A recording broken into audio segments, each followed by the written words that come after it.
BNR gold and diamonds 5వ branch July 24న వైజాగ్లో grand opening.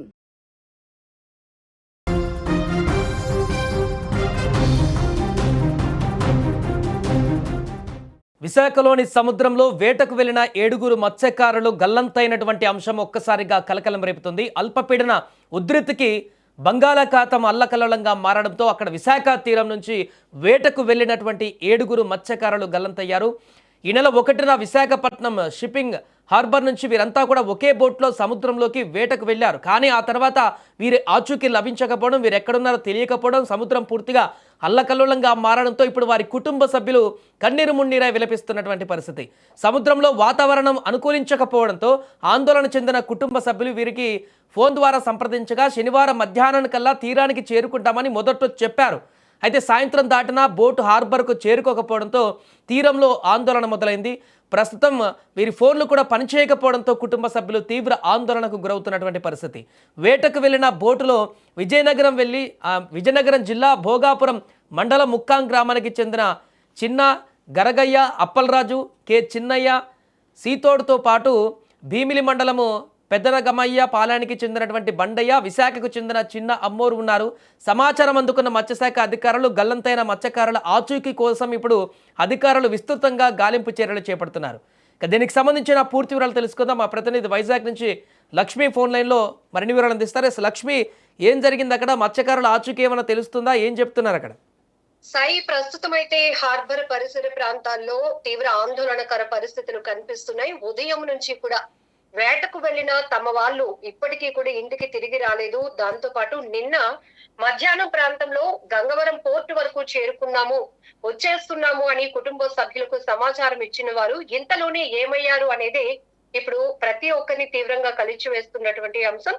ఉదయాన్నే హార్బర్ లో ఉన్నటువంటి మెకనైజ్డ్ బోట్స్ అసోసియేషన్ కార్యాలయం దగ్గరికి మొత్తం ఈ గల్లంతైనటువంటి మత్స్యకారుల కుటుంబ సభ్యులు గాని, స్థానికంగా ఉన్న మత్స్యకారులు, అలాగే సంఘ నాయకులు అందరూ కూడా ఒకే దగ్గరికి చేరుకోవడం జరిగింది. వాళ్ళ ఆచూకీ అసలు ఏమయ్యారు, ఇప్పటి వరకు కమ్యూనికేషన్ లేకపోవడం, వీళ్ళంతా కూడా జూలై 1వ తేదీన వేటకు వెళ్ళినటువంటి పరిస్థితి. అయితే ప్రస్తుతం మనం చూస్తున్నాం, ప్రతికూల వాతావరణం కనపడుతోంది. పశ్చిమ వాయవ్య బంగాళాఖాతంలో ఏర్పడిన అల్పపీడనం వల్ల గాలుల వేగం ఉంటుంది. అలానే చెదురుమదురుగా వర్షాలతో పాటు భారీ వర్ష సూచన కూడా ఉంది. కాబట్టి మత్స్యకారులు ఎవరు వేటకు వెళ్ళకూడదంటూ ఒకవైపు వాతావరణ శాఖ అధికారులు హెచ్చరిస్తూనే ఉన్నారు. అయితే వీళ్ళు చెప్తుంది ఏంటంటే, వాతావరణ శాఖ హెచ్చరికలకు ముందునే వీళ్ళు వేటకు వెళ్లారు. అయితే అక్కడ ఉన్నటువంటి తుఫాను ఎఫెక్ట్ కనిపిస్తోంది. మేము తిరిగి వచ్చేస్తున్నాం, ఆల్రెడీ రిటర్న్ అయిపోయాము అని కూడా లాస్ట్ కాల్ లో కొంతమంది మత్స్యకారులతో మాట్లాడుతూ వాళ్ళు చెప్పడం జరిగింది. ఇందులో 7 గల్లంతైన వాళ్ళు ప్రధానంగా కారి చిన్న, ఈయన బోటు ఓనర్ కమ్ డ్రైవర్ కూడాను. INDAP MMV583 బోట్ లో మొత్తం 7 వెళ్లారు. దగ్గర 7 కూడా ఒకే కుటుంబానికి చెందిన వాళ్ళు. సో 6 విజయనగరం భోగాపురం మండలం ముక్కాం గ్రామానికి చెందిన వారైతే, ఒకరు మాత్రం విశాఖ జిల్లా భీమిలి మండలం పెదనాగమయ్య పాలనకి చెందిన వాళ్ళు. మొత్తానికి వీళ్ళంతా కూడా ఇంచుమించుగా కుటుంబ సభ్యులందరూ దగ్గర బంధువులే కావచ్చు. సో దీంతో ఒక్కసారిగా విజయనగరం జిల్లా నుంచి, అలాగనే గంగవరం హార్బర్ పరిసర ప్రాంతాల నుంచి కూడా మత్స్యకారులు కూడా పెద్ద ఎత్తున అక్కడికి చేరుకోవడం జరిగింది. గతంలో కూడా చాలా సందర్భాల్లో ఇలానే వేటకు వెళ్లిన మత్స్యకారులతో కమ్యూనికేషన్ కట్ అవడం వల్ల వాళ్ళ కోసం ఎదురు చూపులు చూసేటటువంటి పరిస్థితి. వాళ్ళు మునిగిపోయారా, ఏమయ్యారు అని ప్రతి ఒక్కరూ ఆందోళనలో పడిన పరిస్థితి. అయితే ఇక్కడ మనం చూడొచ్చు, హార్బర్ కి 6 మైళ్ళ దూరంలో ఒక షిప్ కనిపించింది. ఆ షిప్ వాళ్ళు మాత్రం వీళ్ళకి లైఫ్ జాకెట్స్ వేస్తుంటే మాత్రం మిగతా వాళ్ళు ఎవరు క్యాచ్ చేయలేదు. కానీ ఈ ప్రమాదం నుంచి, గల్లంత నుంచి బయటపడినటువంటి చిన్న మాత్రం సేఫ్ గా బయటపడ్డారు. వాళ్ళని మరొక బోట్ నుంచి బయటకు తీసుకురావడం కూడా జరిగింది. సో ప్రస్తుతం అతను కూడా, ఎందుకంటే పూర్తిగా వీళ్ళు సిక్ అయిపోయారు. జనరల్ గా వీళ్ళు మత్స్యకార వేటే ఇవాళ జీవనాధారం అయినప్పటికీ కూడా కొన్ని సందర్భాల్లో వాతావరణం ప్రతికూలంగా మారటంతో అక్కడ వాళ్ళు ఆ సిచ్యువేషన్ ని ఫేస్ చేయడంలో మాత్రం చాలా ఛాలెంజెస్ ఫేస్ చేయాల్సి ఉంటుంది. దగ్గరలో ఉన్నటువంటి పోర్టులకు గానీ అట్లా వాళ్ళు లంగర్ వేసుకొని వెళ్ళిపోయే పరిస్థితి ఉంటుంది. వీళ్ళు మాత్రం ఆల్రెడీ దాదాపు దగ్గరకు వచ్చేసాం కాబట్టి మరి కొన్ని గంటల్లోని ఇంటికి చేరిపోతాం, అంటే హార్బర్ కు వచ్చేసిన తర్వాత ఎవరు వెళ్ళకి వాళ్ళు వెళ్ళిపోతాము అనేటటువంటి ఆలోచనలో ఉన్న క్రమంలోనే ఒక్కసారిగా ఇక్కడ గంగవరం దగ్గరకు వచ్చేటప్పటికి బోటు మునిగిపోవటం, ఆ తర్వాత వీళ్ళెవరు ఈదటానికి కూడా వాళ్ళకి శరీరం సహకరించలేనటువంటి పరిస్థితి ఉన్నట్టుగా ప్రస్తుతం ఈ చిన్న ఎవరైతే ఈ ప్రమాదం నుంచి బయటపడినటువంటి బోటు ఓనర్ కమ్ డ్రైవర్ ఉన్నారో అతను మత్స్యకార నాయకులకు చెప్పిన విషయం కూడా ఇదే. లైఫ్ జాకెట్ నాకు వాళ్ళు వేసినప్పుడు నేను ఇమీడియట్ గా క్యాచ్ చేశాను, మిగతా వాళ్ళు మాత్రం మేము ఈదలేకపోతున్నాము అని మాట్లాడినటువంటి చివరి మాట మాత్రమే అతను కూడా చెప్పగలుగుతున్నాడు. ఏది ఏమైనప్పటికీ కూడా పూర్తిగా అంటే వీళ్ళు వేటకు వెళ్లారు, మంచిగా ఫిషింగ్ పడింది అనే ఆనందంలో ఉన్నారు.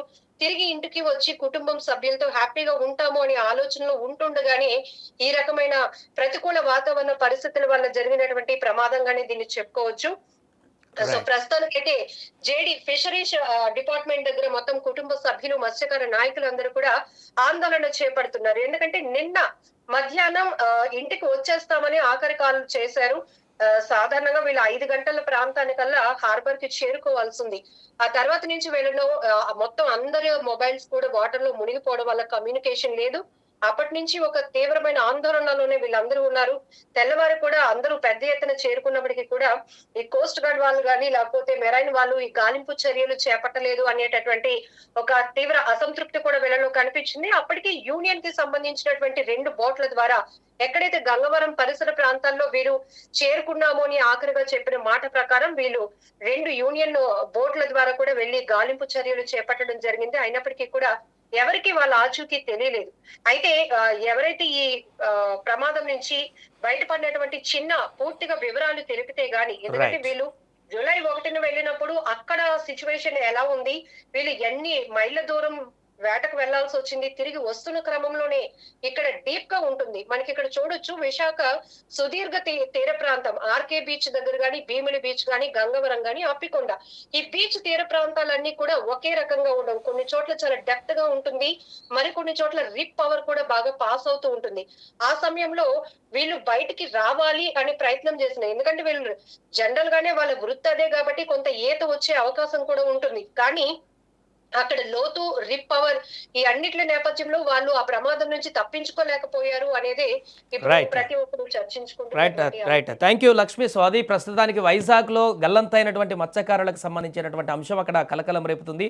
వారి ఆచూకీ కోసం ఇప్పుడైతే అక్కడ గాలింపు చర్యలు కొనసాగిస్తున్నారు. కానీ ఒక మత్స్యకారుడు అందులో నుంచి బయటపడి బయటకు వచ్చినట్టుగా తెలుస్తుంది. అతను చెప్పిన వివరాల ప్రకారం అక్కడ బోటు కొంత ఇబ్బందికరమైనటువంటి పరిస్థితులు సముద్రంలో ఏర్పడిన సందర్భంలో బోటు అది అక్కడ పడిపోయింది. ఆ సందర్భంలోనే వాళ్ళందరూ కూడా దాంట్లో నుంచి దూకి ప్రాణాలు కాపాడుకునేటువంటి ప్రయత్నం చేస్తున్నట్టు తెలుస్తుంది. దాంట్లో నుంచి చిన్న అనేటువంటి వ్యక్తి మాత్రం బయటకు వచ్చాడు. కాబట్టి మరి మిగతా వారి సంగతి ఏంటి, వారు ఎక్కడున్నారు ఏంటి అనేది కూడా ఇప్పుడు గాలింపు చర్యలు కొనసాగిస్తున్నారు.